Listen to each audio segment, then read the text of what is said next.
সহকারটা আমার পাশে দাঁড়ায়, আমাদের ছেলেদের পাশে দাঁড়ায়। ভাঙড় থেকে এক এক করে সবাই কিন্তু আইএসএফ এ যুক্ত হচ্ছে। কেন জানেন তো? উপস্থিত আছেন আমাদের ভাঙড়ের অবজারভার এবং ক্যানিং পূর্বের বিধায়ক মাননীয় শওকত মোল্লা মহাশয়, উপস্থিত আছেন আমার জেলা পরিষদের কর্মাধ্যক্ষ বাহারুল ইসলাম, উপস্থিত আছেন আমাদের পিন্টুদা থেকে শুরু করে মমিনুলদা, প্রদীপদা, কাশিফুলদা, অনিতাদি, আহসান ভাই, খয়রুল ভাই, আরো অল নেতৃত্ব।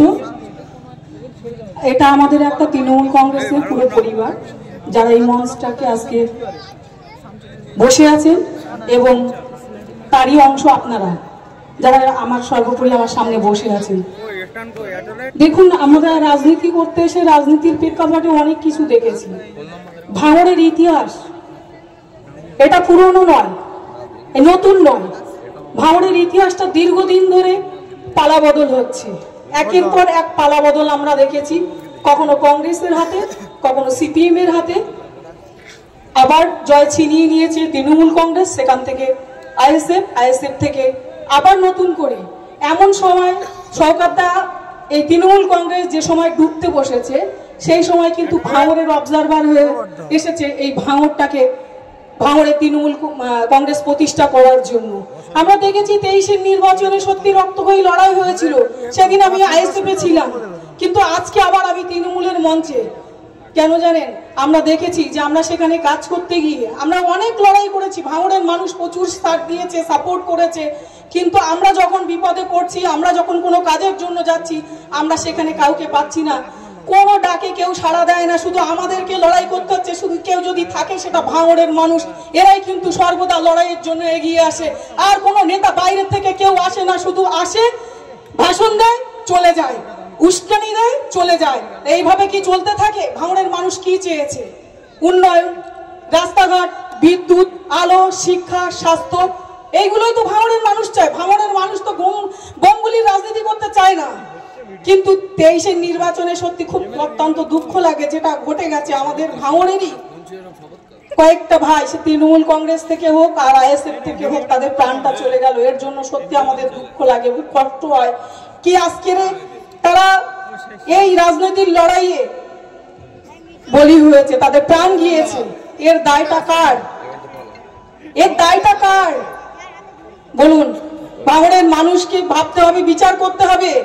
আমরা যারা উন্নয়নের জন্য 2021 সালে ভাঙড়ে বিধায়ক করেছি, সেই বিধায়ককে আমি যখন নিজে বিপদে পড়েছি, তাকে ডাকা সত্ত্বেও কিন্তু উনি আমার ডাকে সাড়া দেননি। যার জন্য আমার মনে হয়েছে যে আমার ভাবা দরকার, আমার কথায় যেসব ভাইয়েরা আসবে, যাদেরকে আমি ডেকে নিয়ে রাজনীতি করি, যারা যখন বিপদে পড়ছে, কাউকে পাওয়া যাচ্ছে না। ভাঙড়ের বিধায়ককে ফোন করলে উনি ফোনই তোলেন না। আজকে আমাকে বলছে গাদ্দারি করেছি। আমি এই মঞ্চে দাঁড়িয়ে বলছি, আমি দল পরিবর্তন করার জন্য নানান রকমের কথা বলছে, যে ও টাকা পেয়েছে, পদ পেয়েছে, গাড়ি পেয়েছে, বাড়ি পেয়েছে। আজ অন্য স্টেজে আমাদের সহকারটা আছে, আমি বলছি কেউ যদি 10 টাকা প্রমাণ করতে পারে যে আমি নিয়েছি দল পরিবর্তন করার জন্য, আমি রাজনীতি ছেড়ে দেবো। এত বড় কথা বলছি, যারা বাইরের থেকে আমাকে কটূক্তি করে যে আমি গাদ্দারি করেছি, আমি সিদ্ধারা বিক্রি করেছি, আমি গাদ্দারিও করিনি, সিদ্ধারা বিক্রি করিনি। কিন্তু এটাই দুঃখ লাগে যে আমরা যখন লড়াই করি, আমরা যখন বিপদে পড়ি, যখন 23-এর নির্বাচনে আমরা স্কুলে লড়াই করছিলাম, সেই সময় দাঁড়িয়ে আমি মনে হয় সরকারে ফোন করেছিলাম আমাদের এমএলএ নওশাদ সিদ্দিকী ভাইজানকে, একটা বারের জন্য আমার ফোনটা রিসিভ করেনি। কেন? সেই দিনকে তো কয়েকজন প্রাণও হারিয়েছিল। এর জবাব তো ওনাকে দিতে হবে না? আজকে মনে হচ্ছে যে আসমা গাদ্দারি করেছে। সেদিন আপনি কোথায় ছিলেন? কেন বিপদে সাথ দেননি? তারপরেও চুপ ছিলাম। কেন জানেন? যে মানুষের ভালোবাসা নিয়ে আমি এসেছি, মানুষের ভালোবাসা নিয়ে জিতেছি। মানুষকে আমি প্রতিশ্রুতি দিয়েছিলাম, কিন্তু যখন দেখছি বারে বারে শুধু আমার সঙ্গে অন্যায় হচ্ছে না, আমারই দলের যারা, আমরা রাজনীতিটা ভাঙড়ে কারা নেতৃত্ব দেয়? আইএসএফ এর আমরা গুটিগত নেতা ছিলাম, তার মধ্যে আমি সর্বোপরি সবসময় ঝাঁপিয়ে পড়তাম কারোর যদি কোনো বিপদ হয় সেই জায়গায়। তা সেই জায়গায় দাঁড়িয়ে যখন আমার ছেলেরা যারা আমাদের এক ইশারায় ছুটে যেত লড়াই করতে, তারা যখন বমগুলিতে আহত হয়ে হসপিটালে ভর্তি ছিল, 6 মাস বিছানায় শুয়েছিল, তাদেরকে একটা বারের জন্য উনি দেখতে আসেননি। কেন আসেননি? উনি তখন চলে গেছিল তৃণমূলের বিধায়ক সোহম নাকি ওই আপনার সাথুর কালুজিতে কোন হোটেলে নাকি হোটেল মালিকের সঙ্গে বেয়াদবি করেছে, মারামারি করেছে, সেখানে ফুটেজ খেতে চলে গিয়েছিলেন। কিন্তু এই আমাদের যে ছেলেগুলো 5 জন আহত হয়েছিল তাদেরকে একবারও দেখতে আসেননি কেন? আমি অন রেকর্ড বলছি, ক্যামেরার সামনে, মিডিয়ার সামনে, সোশ্যাল মিডিয়ার মাধ্যমে ওনাকে এটাই বলতে চাই, উনি কেন দেখতে আসেননি?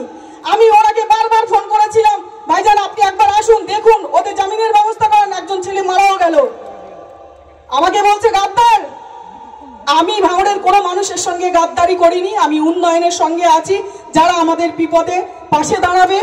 আজকে আমি বিরোধী দল থেকে আসলেও আমি বিপদে পড়ি, ওখানে কাউকে বিপদে পড়লে পাওয়া যায় না, কারণ নামে যদি কেস হয় সে জেল খাটে, কিন্তু তাকে আর ছাড়ানোর লোক হয় না, জেলে দেখতে যাওয়ার লোক হয় না, তার সংসারটা কি করে চলে সেটাও কিন্তু কেউ দেখে না। কারণ সেই সময় আমি তো আইএসএফে ছিলাম, আমি জানি তাদের কত যন্ত্রণা। আমি নিজে 2 মাস জেল খেটেছি, আমি জানি। আমার পরিবারের সঙ্গে কেউ যোগাযোগ করেনি, আমাকে একবারও দেখতে যায়নি। যাই হোক, আপনাদের কাছে অনুরোধ, সময় থাকতে আপনারা নিশ্চয়ই, ভাঙড়ের মানুষ সব